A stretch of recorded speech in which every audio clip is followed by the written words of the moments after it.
Okay, so now we are done with the first page of the contract. I want to talk about the second page.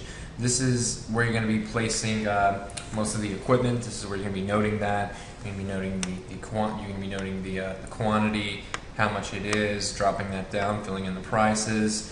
You don't need to get any signatures on this page. There are no signatures that are required. However, you are required to go over this page with the customer. So the first thing I want to talk about are the boxes up here. You're going to notice something right here. Just don't worry about that. It's nothing important. Leave that blank. Do not get an initial there. Now, you're going to come over here. You're going to see pre-wire, yes or no. You're always going to bubble in no. So you'll always be bubbling in no on that. And then next to that, you're going to see wireless and apartment. You will always bubble in wireless because we do not do apartments. All right, so you'll bubble in no. You also bubble in wireless. Now you're going to come over and you're going to see account type. You will always bubble in install, even if it's a takeover, because we're going to be installing new equipment in the home. Now we're simply just going to drop down and we're going to input the equipment we're putting in the home. So if we're doing our basic system, 4 door contacts, 1 motion, 1 key fob, and 1 panel, then this is where you would, then here and here and here is where you would place that information.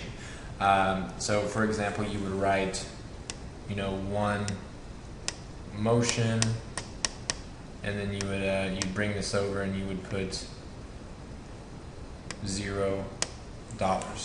Just like that. Again, you keep it all within one line. I'm trying to write on my screen here, so it's a little complicated for me.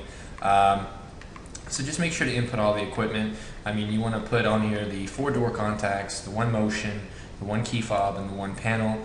On here you will also put 1 installation, and you will also put 1 activation. Now, all the equipment that comes with the package, for the cost, you will put $0. However, for the activation, of course, you will write in the cost of activation, which is $99.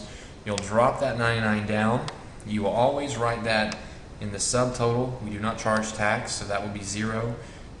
That same price will be in the purchase amount total and the less deposit. The balance due will always be $0 because either they're paying for the extra equipment that you'd give them, or you're paying for it out of your commission, or either they're paying for the activation of the $99 or you're paying for it. So the balance due will always be 0.